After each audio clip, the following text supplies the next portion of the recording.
जवानी ने मजनू बनाया, बचपन ने बरसों खिलाया। बचपन যখন ছিল, বাচ্চাকাল যখন ছিল, তখন চলার ভঙ্গি ভিন্ন ছিল, ঠিক না? লঙ্গি পরলেই কি আর না পরলেই কি, ঠিক না? পরলেও কিছু বলে নাই কেউ, না পরলেও কিছু না বলছে, বলে নাই। জওয়ানি নে মজনু বানায়া, যৌবন যখন আসছে তো মাতাল হয়ে গেছে, ঠিক না?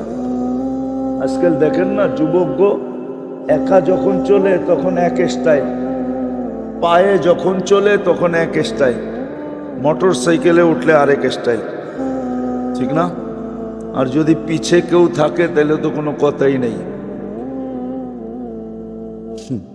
হুজুরও তো হাইসা দিছে দেখা যায়, পিছে কেউ থাকলে তো কোনো কথাই নাই, বুঝেন না? আপনারা বুড়ারা হয়তো নাও বুঝতে পারেন, যারা যুবক আছে এরা বুঝছে, আমার ইঙ্গিত বুঝা ফেলছে যে পিছে কেউ থাকলে তো কোনো কথাই নেই, ঠিক না? তো যৌবন আইসা মাতাল বানায় দিছে। বুড়া পে আকে ফের কেয়া কেয়া সেতায়া, বুড়া যখন হয়ে গেছে এখন উঠলে বসতে পারে না, বসলে উঠতে পারে না, কিন্তু নিশা তো মাথার থেকে যায় নাই, গেছে। এই জন্য কবি বলে, নিশা তো যায় না, তুঝে দুনহায় কে রহো সবসে আলা, तुझे दुन है कि रहो सबसे आला, हो जीनत निराली हो फैशन निराला, यूं ही जिया करता है क्या मरने वाला, तुझे हुस्न जाहिर ने धोखे में डाला, जगह जी लगाने का दुनिया नहीं है, ये इबरत की जा है तमाशा नहीं है, अफा हसिबतुम अन्नमा खलकनाकुम आबस, धारणा की অনার্থক সৃষ্টি। একটা জিনিস দিয়ে তুলনা করি, আপনার দিয়ে দেখাই। বলেন আমলিয়ার মানুষ, বা আপনারা তো ডেমরা থানার অধীনে, ঠিক না? ডেমরা থানার মানুষ বলেন, দুনিয়ার একটা চোখের গবেষণা লক্ষ লক্ষ ডাক্তার আজ পর্যন্ত কি শেষ করতে পারছে? হ্যাঁ হ্যাঁ না, কতটুক গেল গবেষণা এটা বলতে পারবে?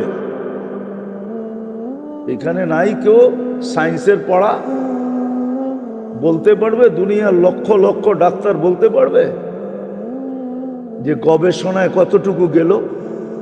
বলতে পারবে না। যেই আল্লাহ এক চোখে এরকম কুদরত ফিট করছে, এরকম টেকনোলজি ফিট করছে, এরকম প্রযুক্তি ফিট করছে, এক চোখে 13 কোটি ক্যামেরা, 13 কোটি, দুই চোখে 26 কোটি ক্যামেরা। ও যুবক, তোমার কি মাথা নষ্ট? তোমাকে আল্লাহ অনর্থক তৈরি করছে। শিক্ষিত মানুষগুলা, শিক্ষা কি এটার নাম শিক্ষা যে সে ভাবে তাকে অনর্থক সৃষ্টি করছে? এক চোখে 13 কোটি ক্যামেরা, এটা তো আমার যুক্তি না, উক্তি না, এটা তো আপনার বিজ্ঞান বলতেছে। বর্তমান WHO বলতেছে, বিশ্ব স্বাস্থ্য সংস্থার বিজ্ঞান বলতেছে, এক চোখে 13 কোটি ক্যামেরা, দুই চোখে 26 কোটি ক্যামেরা, দুই চোখে 26 কোটি ক্যামেরা। কোন প্যাথোলজি সেন্টার আছে নিবে আপনার থেকে স্যাম্পল নিবে আর সাথে সাথে রিপোর্ট দিবে? জিহ্বা তো সাথে সাথে রিপোর্ট দেয়। টাচ করতে দেরি, জাল বলতে দেরি করে না। টাচ করতে দেরি, মিঠা বলতে দেরি করে না। টাচ করতে দেরি, তিতা বলতে দেরি করে না। টাচ করতে দেরি, ফিকা বলতে দেরি করে না। যেমন মজা ওইটাকে টাচ করতে দেরি, বলতে দেরি করে না। শুধু শুধু তো আল্লাহ বলে না মাফি আনফুসিকুম আফালা তুবসিরুন। তুই তোকে নিয়ে একটু ভাবিস না কেন? এক ফোঁটা পানি এত সুন্দর, হ্যাঁ এত সুন্দর এক ফোঁটা পানি, এক ফোঁটা পানি। ওই পানি দেখলে দেখা যাবে কারো পানির ভিতরে কোনো ডিফারেন্স নাই, শুধু ডিফারেন্স এতটুকু আছে যে নারীর পানির কালার ভিন্ন, পুরুষের পানির কালার ভিন্ন। ওলা আমাদেরকে জিজ্ঞেস করে ওই পানি এরকম, এত সুন্দর রূপ যে বিশ্ব সুন্দরীর মুকুট এখন মাথায়। পানি তো সারা দুনিয়ারটা একরকমই ছিল, তুই এত সুন্দরী হইলি কর্তিকা, অনার্থক। কোরআন তো এটাই বুঝায়, আফাহাসিবতুম আন্নামা খালাকনাকুম আবাস। কবিও এটা বুঝায়, तुझे दुल्हन के रहूं सबसे आला, वो जीनत निराली हो फैशन निराला, यूं ही जिया करता है क्या मरने वाला, तुझे हुस्न ज़ाहिर ने धोखे में डाला, जगह जी जगाने का दुनिया नहीं है, ये इबरत की जा है तमाशा नहीं है। তামাশার জন্য আল্লাহ পাঠান নাই,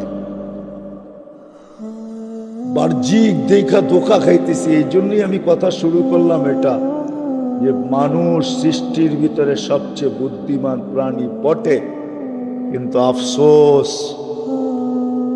আফসোস মানুষ বাদই দিলাম, মানুষ মুসলমান উম্মতে মুহাম্মাদি যাদের বুদ্ধির পরিচয় দেওয়া উচিত ছিল, আফসোস তারা আজকে বুদ্ধির পরিচয় দিতেছেন। আর বুদ্ধির পরিচয় না দেওয়ার কারণেই মনে হয় সবকিছু থাকা সত্ত্বেও কিছু নাই, সবকিছু থাকা সত্ত্বেও কিছু। আমাদের ডাইনেও কেউ নাই, বামেও কেউ নাই, সামনেও কেউ নাই, পিছেও কেউ নাই, কেউ নাই। উপরে তাকাইলে দেখি আল্লাহ, আল্লাহ মনে হয় আমাদেরকে ছেড়ে দিছেন, আল্লাহ নারাজ হয়ে গেছেন। আপনি মুসলিম বিশ্বের চিত্র দেখেন, আজকে চিত্র দেখেন মুসলিম বিশ্বের, কিন্তু যদি দুনিয়া দুনিয়া করেন তাহলে সবচেয়ে বেশি দুনিয়া মুসলমানদের কাছে, সবচেয়ে বেশি দুনিয়া কাদের কাছে? বলুক আমাকে সুইস ব্যাংক আলারা, সুইজারল্যান্ডের মানুষের কয় টাকা আছে সুইস ব্যাংকে, আর মুসলমানদের কয় টাকা আছে বলুক? আমেরিকানদের কয় টাকা আছে বলুক? কানাডিয়ানদের কয় টাকা আছে বলুক? অস্ট্রেলিয়ানদের কয় টাকা আছে বলুক? ইউরোপিয়ানদের কয় টাকা আছে বলুক? সারা দুনিয়ার অমুসলিমদের কয় টাকা সুইস ব্যাংকে আছে বলুক? আর মুসলমানের কয় টাকা আছে বলুক?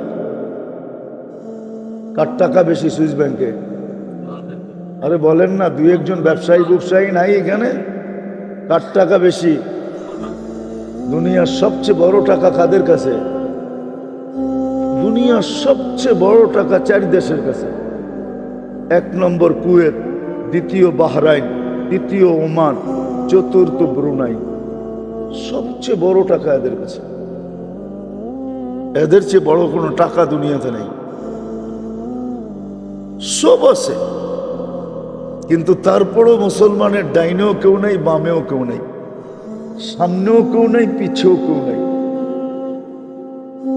উপরের দিকে তাকাইলে দেখা যায় আল্লাহ আমাদের দিকে আমাদের সাথে নাই, আল্লাহ আমাদের পক্ষে নাই। দুঃখে বলতেছি আপনাদেরকে, আপনারা তো মিডিয়া ফিলিস্তিন দেখেন, আমি তো 14 বছর আগে 2 চোখে দেখে আসছি। আমি তো এখানে বালু বালু চিনি, প্রত্যেকটা মাটির কণা জানি কি রাখা আছে।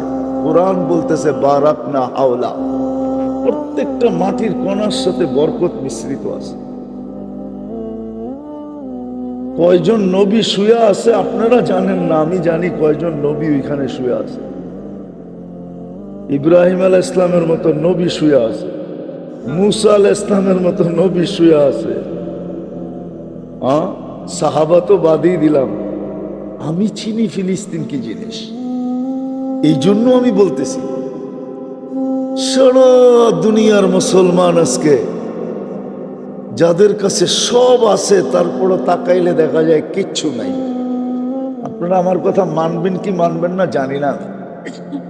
আমাদের ঘরে যত পুরান কাপড় আলমারিতে আছে, চ্যালেঞ্জ আমার, দুনিয়ার সবচেয়ে ধনী বিল গেটসের বাড়িতেও পুরান কাপড় এতগুলো আলমারিতে নাই।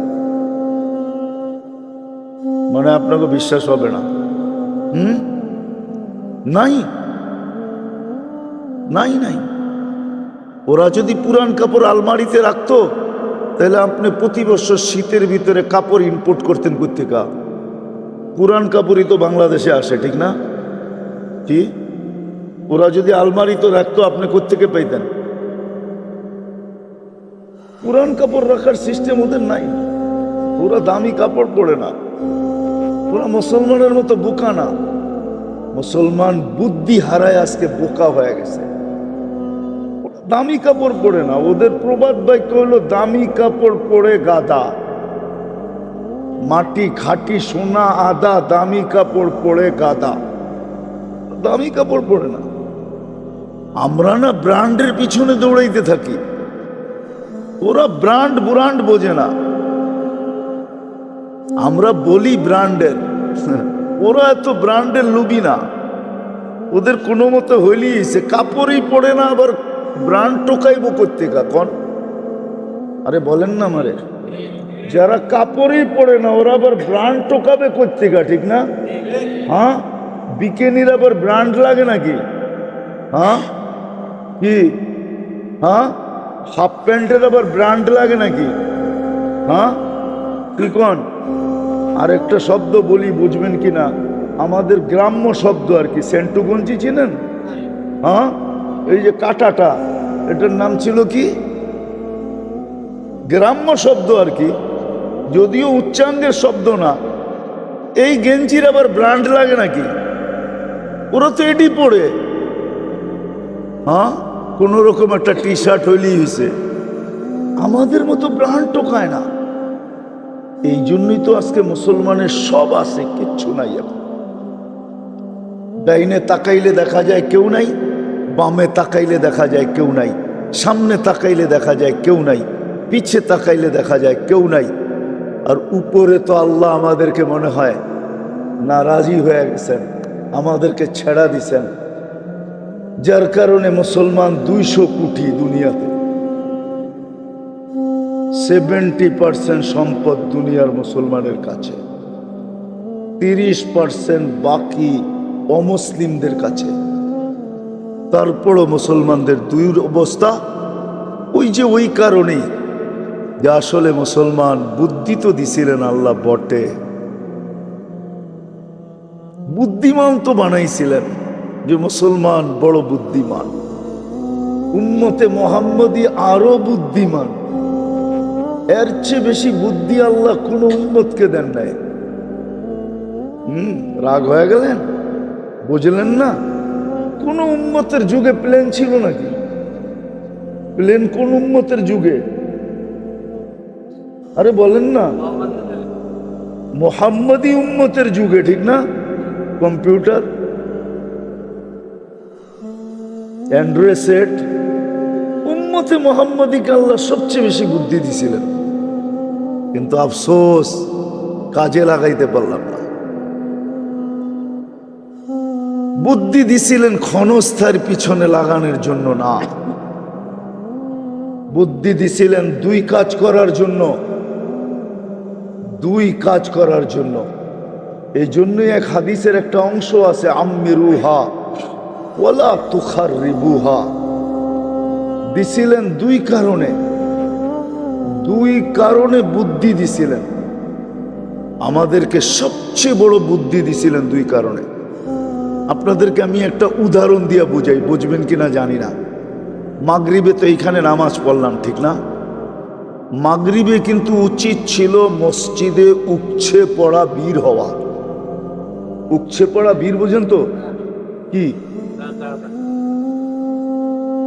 পাও রাখার জন্য জায়গা না হয়, ঠিক না? আপনি বলবেন কেন মাগরিবে উপছে পড়া বীর হবে কেন? আমি দেখাইতেছি। উপছে পড়া বীর হওয়ার কথা ছিল যে মাগরিবের নামাজটা পড়বে, সালামটা ফিরাবে, সাথে সাথে 7 বার পড়বে আল্লাহুম্মা আজিরনি। আমার সাথে পড়েন, আল্লাহুম্মা আজিরনি মিনান নার। 7 বার পড়বে। বুদ্ধি দেখাইতেছি, বুদ্ধিমানের কাজ এটা ছিল যে মাগরিবে উপছে পড়া বীর হবে কেন? সালাম ফিরাবো, 7 বার পড়বো আল্লাহুম্মা আজিরনি, সাথে সাথে দোজখ থেকে মুক্ত। জান্নাতের প্রবেশপত্র হাতে, ফজরের আগে যদি মৌত হইল শাহাদাতের মৌত। দুনিয়া উন্নত বটে, কিন্তু যৌবন ধরে রাখার কোনো ব্যবস্থা এখনো আসে নাই, আর জীবন ধরে রাখারও কোনো পাওয়ার ব্যাংক আসে নাই। আর এই পাওয়ার ব্যাংক কোনোদিন আসবে না। বিদ্যুৎ ধরে রাখার আসছে বটে, কিন্তু জীবন ধরে রাখবে পাওয়ার ব্যাংকে, এই পাওয়ার ব্যাংক হবে না। জীবনও ধরে রাখা যাবে না, যৌবনও ধরে রাখা যাবে না, একদিন এটা নিঃশেষ হয়ে যাবে। যিনি দিছেন চাবিকাঠি কিন্তু ওনার কাছে। এই জন্য মানুষ যদিও বলে জীবনটা আমার, কিন্তু জীবনের গতিরোধ আমাদের কাছে না। গতিরোধ কি আমাদের কাছে? গতিরোধ বোঝেন তো? ব্রেক দেওয়া, থামানো, কমানো, বাড়ানো, এটা কি আমাদের কাছে নাই? এটা এক গতিতে চলে। জীবন যিনি দিছেন গতি ওনার কাছে, পুরা চাবি ওনার কাছে। ওনার ইচ্ছা মতো আমাদের জীবনের গতি চলতেছে। যদিও খুব জোর দিয়া বলি জীবনটা আমার, এটা শুধু মুখে বলতে পারি, বললাম না যেটা ধরে রাখারও ক্ষমতা নাই, গতি রোধ করারও ক্ষমতা নেই। আবার পরিসমাপ্তি কোন দিন ঘটবে এটার জানারও ক্ষমতা নেই। কেউ জানে না কখন পরিসমাপ্তি ঘটবে, কারো জানা নেই যে পরিসমাপ্তি ঘটবে কখন। বিদায় জীবনটা কিন্তু ছোট। বোকার পরিচয় দিলে চলবে না, বুদ্ধির পরিচয় দিতে হবে। যদিও মানুষ সৃষ্টির ভিতরে সবচেয়ে বেশি বুদ্ধিমান প্রাণী, মানুষের চেয়ে বুদ্ধিমান প্রাণী আল্লাহ তৈরি করেন নাই। মানুষ সবচেয়ে বুদ্ধিমান প্রাণী, কিন্তু মানুষের চেয়ে বুদ্ধিমান আছে? মানুষের চেয়ে কোনো বুদ্ধিমান প্রাণী নেই। বর্তমান দুনিয়াটা দেখলে বোঝা যায় যে মানুষের বুদ্ধি কিরকম, ঠিক না? না বোঝা যায় না?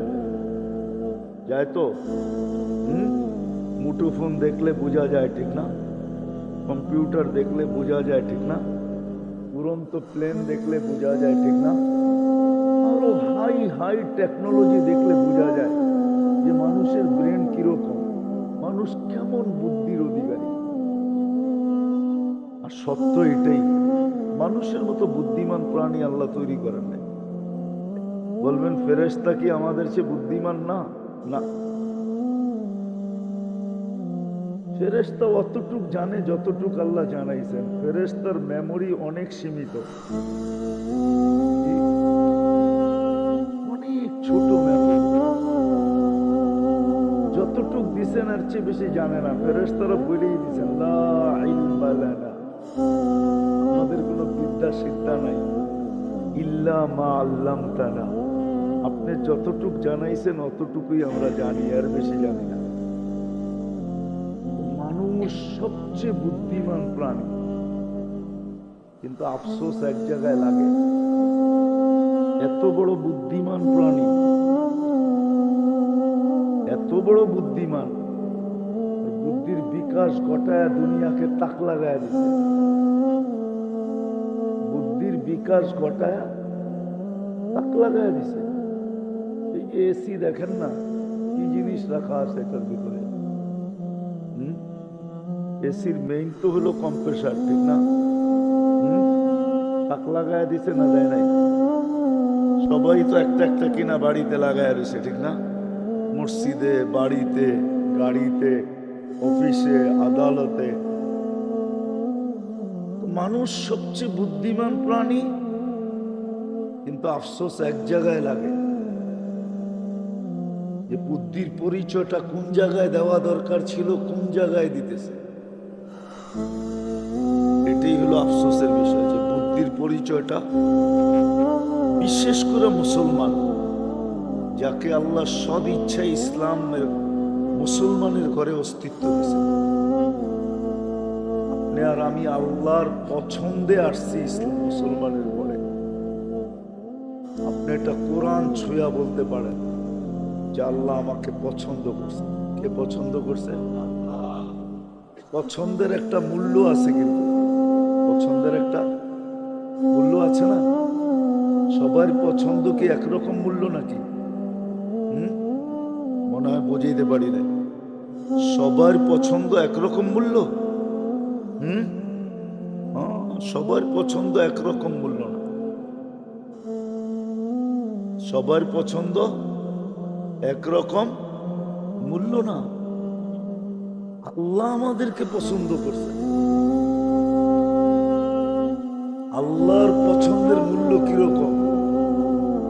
আল্লাহ যেমন তার পছন্দের মূল্য তেমন, ঠিক না? প্রধানমন্ত্রী যেরকম তার পছন্দের মূল্য সেরকম না। এটাতে দ্বিধা আছে না, এটাতে মতভেদ আছে না, এটাতে মতবিরোধ আছে না, এটার ভিতরে দ্বন্দ্ব আছে। প্রধানমন্ত্রী পছন্দ করছে। প্রধানমন্ত্রীর পছন্দ যদি এত মূল্য হইতে পারে আর এত ফুর্তি আর খুশির কারণ হইতে পারে, তাহলে আপনাকে আমাকে তো মুসলমান হিসাবে আল্লাহ পছন্দ করছে। মানুষ হিসাবে আল্লাহ পছন্দ করছে, মুসলমান হিসাবে আল্লাহ পছন্দ করছে। আরেকটা নাইলে নাই বললাম, উম্মতে মুহাম্মদী হিসাবে আল্লাহ পছন্দ করছে। তাহলে মানুষ হিসাবেও আপনি পছন্দনীয় কার? মুসলমান হিসাবেও পছন্দনীয় কার? উম্মত হিসাবেও পছন্দনীয় কার? বলেন, এই তিন পছন্দের আপনার কাছে মূল্য কতটুকু আছে? একজনও তো বলতে পারবে না যে আমি আজ পর্যন্ত 2 রাকাত শুকরিয়ার নামাজ পড়ছি। রাগ হয়ে গেলেন? একজন বলতে পারবেন যে আমি শুকরিয়াতান 2 রাকাত নফল নামাজ পড়ছি আর বলছি আল্লাহ তোমার শুকর, তুমি আমাকে মানুষও বানাইলা পছন্দ করা, মুসলমানও বানাইলা পছন্দ করা, উম্মতে মুহাম্মদীও বানাইলা পছন্দ করা, বিদায় তোমাকে একটা থ্যাংক ইউ দিলাম। কি বলছি আজ পর্যন্ত? না, মনে হয় রাগ হয়ে গেলেন। উচিত ছিল কি ছিল না? আল্লাহকে একটা থ্যাঙ্কস বলা উচিত ছিল না ছিল না? কিন্তু বলি তো নাই। তো বুদ্ধির পরিচয় যেখানে দেওয়া দরকার ছিল মুসলমানকে, আফসোস মুসলমান ওইখানে বুদ্ধির পরিচয় দেয়। যদিও জীবনটা ছোট, গতি রোধ করার যদিও সুযোগ আমার কাছে নাই, আমি গতি রোধ করতে পারবো। যদিও যাত্রা 24 ঘন্টা চলমান, চাবি কাঠি আমার হাতে না। আমাদের যাত্রা কিন্তু 24 ঘন্টা চলমান। এই যাত্রা আপনি থামাইতে পারবেন। আমরা থামি কিন্তু যাত্রা থামে না। আমরা থামি কিন্তু যাত্রা থামে না। আমাদের যাত্রা কিন্তু মৌতের দিকে। আমরা কিন্তু সবাই কবরের যাত্রী। আমি গতকালকের কাহিনী আপনাকে আমাকে শোনাইতেছি, জ্যান্ত কাহিনী, বড় ব্যথাওয়ালা কাহিনী। সবকিছু ওকে হয়ে গেছে, ছেলে মেয়ে বউ বাচ্চা সবকিছু, টিকিট পর্যন্ত ওকে হয়ে গেছে, আমেরিকা চলে যাবে। কিন্তু কালকে স্ট্রোক করছে, এখনো হিমাগারে আছে। মনে হয় 5টায় বাইরেরা নামছে, আমেরিকার থেকে এসা মা নামছে, হয়তো আজকে রাত্রে দাফন হয়ে যাবে। বলেন কতগুলা স্বপ্ন ছিল, বলেন কতগুলা স্বপ্ন ছিল। কালকে আমি ওইখানে ছিলাম, বাংসারামপুর, আমারই পরিচিত। আমি ওখানে পৌঁছার পর আমাকে ফোন দিয়েছে যে আমার হুজুর আমি আসতেছি, আমার বাইক তো এই অবস্থা হয়ে গেছে, আমি এখন এয়ারপোর্টে আছি, প্লেনে উঠবো। বলেন কতগুলো স্বপ্ন ডুবে গেছে। আমাদের জীবনে এরকম ঘটবে। বিদায় কথাকে আমি গুছায় নিয়ে আসতেছি, লম্বা করতে চাইতেছি না, সুযোগও নাই। 8:30টায় নামাজ, 7:30 বাজতে চলছে। কিন্তু বুদ্ধির পরিচয় যেখানে দেওয়া দরকার ছিল, একটা মানুষ হিসাবে, একজন মুসলমান হিসাবে, একজন উম্মতে মুহাম্মদী হিসাবে বুদ্ধির পরিচয় যেখানে দেওয়া দরকার ছিল, আমরা বুদ্ধির পরিচয় ওইখানে দিতেছি না। কিন্তু যাত্রা কিন্তু আমাদের চলমান, আমরা কিন্তু ধাবমান, ধায়া চলছি, ওই দিকেই বাড়তেছি। রাত্র আমাদেরকে ওই দিকেই বাড়াইতেছে। যাত্রার পরিসমাপ্তির দিকেই কিন্তু প্রতিদিন রাত্র আমাদেরকে আগায়া দিতেছে, দিন আইসা আবার আমাদেরকে আগায়া দিতেছে। কখনো রাত্র আগায়া দেয়, কখনো দিন আগায়া দেয়, আমাদেরকে কিন্তু যাত্রার পরিসমাপ্তির দিকে আগায়া দিতেছে। কার পরিসমাপ্তি কখন ঘটে যাবে জানি না। যার কাছ থেকে আসছি তার কাছে চলে যাব, এটা কিন্তু আমাদের অর্জন না। যদিও আমি আর বলে না, আমার সমাজ তো বলে জীবনটা আমার, আমার জীবন আমি কাটাবো, যেমন খুশি তেমন কাটাবো। এই যে এক প্রবাদ বাক্য, কি বলেন, জীবনটা কি আমার? যদি আমার হইতো তাহলে কন্ট্রোল কোথায়? আমার হাতে তো কোনো কন্ট্রোলই নেই, আছে নাকি? হ্যাঁ, কোনো কন্ট্রোলই তো আমার নাই, ঠিক না? তাহলে এটা আমার হইলো কি করে? সত্য এটাই, জীবনটা আমার না। যদিও আমি ব্যবহার করি, আমি, কিন্তু এটা আমার না। দেহটা যদিও বলি আমার দেহ, কিন্তু আসলে দেহটা আমার না। দেহটা যদি আমার হতো তাইলে আমার দাড়িগুলা পাকলো কি করে? আমি তো পাকা কোনোদিন চাই নাই। কি বলেন? আমি তো কোমরের শক্তি দুর্বল হোক এটা কোনোদিন চাই নাই। আজকে তো বসলে উঠতে পারে না, উঠলে বসতে পারে না, ঠিক না? এক সময় তো কিছুই মনে হইতো না, ঠিক না? যৌবনে কিছু মনে হইতো? মনে হইতো পাহাড় সমতল সবই সমান, ঠিক না? পাহাড় আর সমতল সবই সমান। এখন তো দোতলায় উঠতে পারে না, পারেন? অনেক কষ্ট হয়। 4তলায় হইলে তো কোনো কথাই নেই, ঠিক না? দেহটাও আমার না, জীবনটাও আমার না। যদিও আমরা বলি আমার জীবন আমি কাটাবো, যেমন খুশি তেমন কাটাবো, আমার দেহ আমি দিব, যাকে খুশি তাকে দিব, আসলে একটাও আমার না। যাক, যেটা আমি বুঝাইতে চাইতেছি, জীবনটা কিন্তু ছোট, কখন পরিসমাপ্তি ঘটবে জানি না। বুদ্ধির পরিচয় দেওয়া উচিত, যে আমি যে বুদ্ধিমান, এটার পরিচয় দেওয়া উচিত। যদিও মানুষ সৃষ্টির ভিতরে সবচেয়ে বুদ্ধিমান প্রাণী, মানুষকে সবাই বুদ্ধিমান বলে, আর এটাও সত্য, সৃষ্টির ভিতরে মানুষের চেয়ে বুদ্ধিমান কোনো প্রাণী আল্লাহ তৈরি করেন না। মানুষ সবচেয়ে বুদ্ধিমান, কিন্তু বুদ্ধিটাকে যেখানে কাজে লাগাইতেছি, এটার জন্য আল্লাহ দিছিলেন না মানুষকে বুদ্ধিটা। ক্ষণস্থায়ীর পিছে বুদ্ধিকে লাগানো, এটা বুদ্ধিমানের কাজ ছিল না। দুনিয়াটা ক্ষণস্থায়ী, অল্প কয়েকদিনে। যদি তা না হইতো তাহলে আমাদের দেশে, সারা দুনিয়াতে অগণিত ঐতিহ্য পাওয়া যেত না। সারা দুনিয়াতে অগণিত ঐতিহ্য পাওয়া যায়। ঐতিহ্য বোঝেন তো? সোনারগাঁও ঐতিহ্য, ঠিক না? ঐতিহ্য না? ইশাখার রাজধানী, পুরাণ ঐতিহ্য, ঠিক না? বিক্রমপুরের রাজা বীর বিক্রম, পুরাণ ঐতিহ্য, ঠিক না? কি বলেন? পুরাণ ঢাকার আহসান মঞ্জিল, নওয়াব আহসানুল্লাহর বাড়ি, পুরাণ ঐতিহ্য, ঠিক না? লালবাগ কিলা, পুরাণ ঐতিহ্য, ঠিক না? তাহলে এই ঐতিহ্যগুলো হাজারো লক্ষ কোটি ঐতিহ্য দুনিয়াতে পাওয়া যেত। ঐতিহ্যগুলা কিছু আমাদেরকে শিখায়। এই জন্যই কবি বলেন, পুরান এলাকার লোক তো আপনারা কিছু উর্দু বুঝলেও বুঝতে পারেন।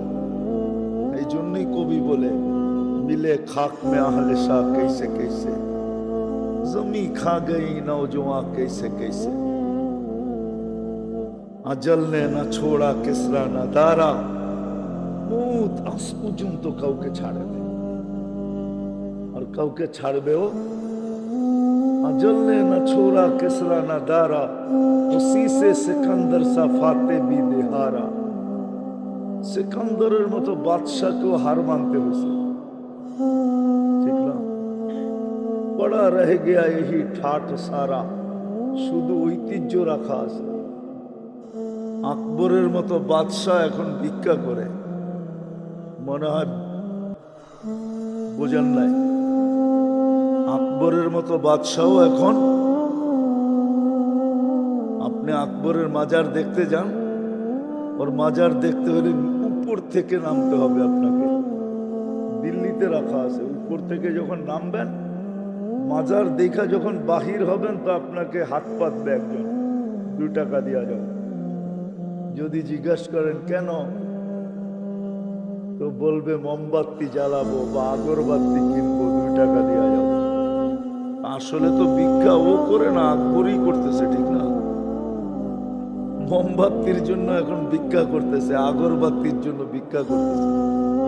ঐতিহ্য থেকে যাবে, লক্ষ কোটি ঐতিহ্য দুনিয়ার ভিতরে রয়ে গেছে। গুললে দেখা যায় যে কত ঐতিহ্য দুনিয়ার ভিতরে রাখা আছে। আমি তো আপনাদেরকে ঘুরা বলতেছি। খালেদ রাদিয়াল্লাহু তাআলা আনহু একা যে কিলা স্বাধীন করছেন রুমিদের থেকে, আমি 2008-এ ওই কিলা দেখতে গেছিলাম। দেওয়াল এত উঁচা, দেখতে গেলে টুপি পরা যায়। মাথা এতটুকু ঘুরায়া বেঁকা করে ওটার চূড়া দেখতে হয় দেওয়ালে।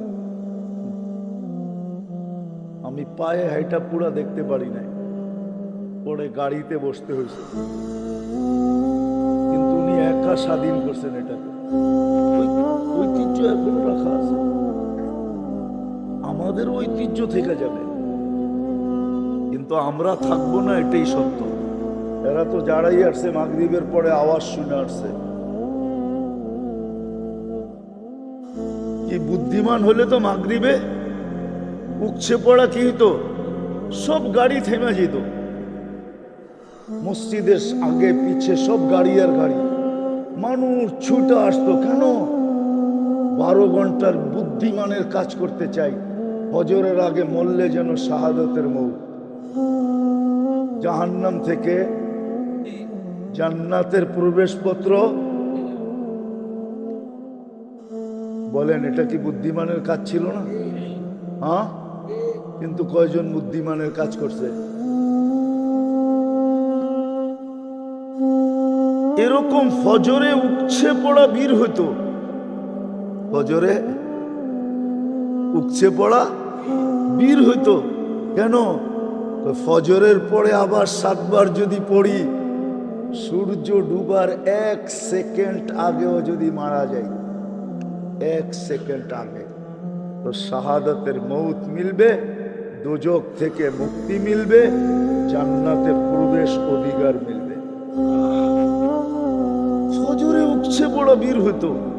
আমার তো বিশ্বাস ফজর এখানে 1 কাতার হয় কিনা সন্দেহ আছে। ইমাম সাহেব ভালো বলতে পারবেন, 1 কাতার হয় কিনা সন্দেহ আছে আমার এখানে। 1 কাতার হয় না, অথচ ফজরে উঠছে পড়া বীর হওয়ার কথা ছিল। আমাদের কিতাব রাখেন, ইহুদিদের কিতাবে লেখা আছে মুসলমানের জুমা আর ফজরের লোক সংখ্যা যেদিন থেকে এক সম পরিমাণ হবে, ওই দিন থেকে মুসলমানদের বিজয়ের পালা শুরু হবে। আর যতদিন পর্যন্ত জুমা আর ফজরের সংখ্যা সমান ছিল, ততদিন মুসলমানদের হাতের ভিতরে বিজয়ের চাবি ছিল। মুসলমান থেকে বিজয় কেউ ছিনিয়ে নিতে পারে না। এই জন্য এক জায়গায় আল্লাহ রসুল চিৎকার দিয়া বলছে, মা বিকুম ইদা উমিতাতিস সালাহ। ওই দিন তোমাদের কি হবে, কি দুরবস্থা হবে, যেই দিন তোমাদের জীবন থেকে নামাজ পড়া যাবে। যা হোক, আমি কথা গুছায় নিয়ে আসতেছি, শেষ জায়গায় চলে আসছি। মেরে দোস্ত, আল্লাহ তো আমাদেরকে বুদ্ধিমান বানাইছে, কিন্তু নিজেকে নিজে প্রশ্ন করা উচিত, আমি কি বুদ্ধির পরিচয় দিতেছি? এক বুদ্ধিমান হলো এই ছোট জীবনটায় বুদ্ধিমান হওয়া, মানুষের কাছে বুদ্ধিমান হওয়া, মানুষের সামনে বুদ্ধিমান হওয়া, মানব সমাজে বুদ্ধিমানের পুরস্কার পাওয়া। আরেকটা হলো আল্লাহর কাছে বুদ্ধিমান হওয়া, আল্লাহর রসুলের কাছে বুদ্ধিমান হওয়া। আল্লাহর কাছে বুদ্ধিমান হওয়ার, আল্লাহর কাছে বুদ্ধিমান কে? যে বুদ্ধিটাকে দুই কাজে লাগায়। কয় কাজে?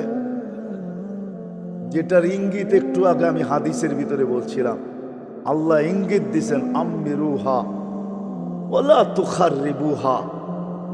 ওটাকে যে আবাদ করার জন্য লাগায়, আখিরাতকে আবাদ করার।